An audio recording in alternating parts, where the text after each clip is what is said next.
The writer of the book of Hebrews was describing how Jesus takes after the high priest Melchizedek.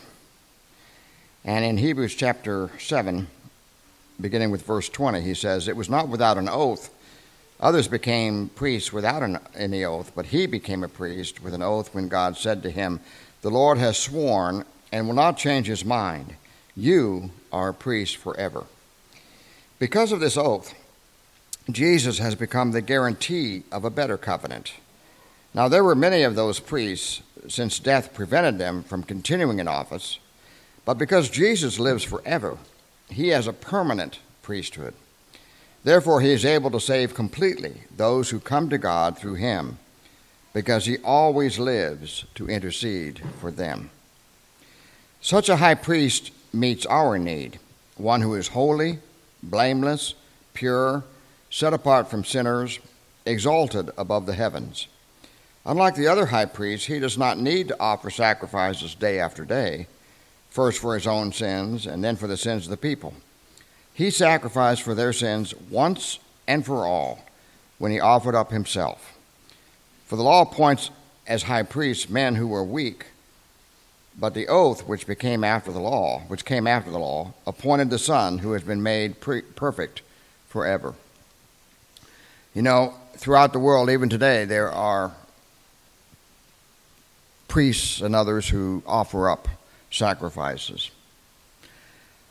And even in some Christian denominations, the communion is seen as an offering, as a sacrifice, a repetition. But in fact, when we celebrate the Lord's Supper, we're not offering up a sacrifice, because we're remembering the sacrifice that Jesus made for us once and for all.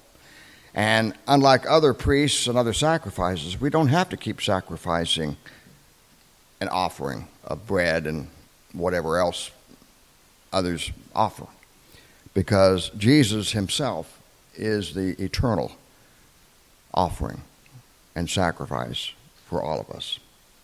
And so with that in mind, let's remember, as we partake of this bread and the fruit of the vine, that we are remembering the sacrifice that was made for us.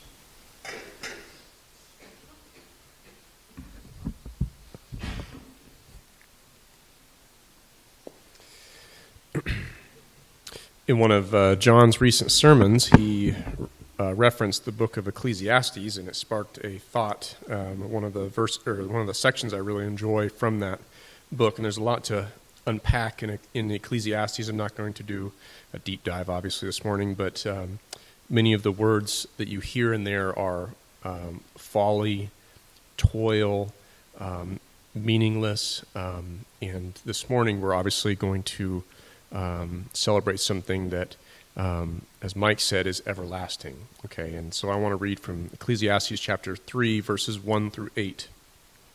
"There is a time for everything, and a season for every activity under heaven, a time to be born and a time to die, a time to plant and a time to uproot, a time to kill and a time to heal, a time to tear down and a time to build, a time to weep and a time to laugh, a time to mourn and a time to dance, a time to scatter stones and a time to gather them, a time to embrace and a time to refrain, a time to search and a time to give up, a time to keep and a time to throw away, a time to tear and a time to mend, a time to be silent and a time to speak, a time to love and a time to hate, a time for war and a time for peace."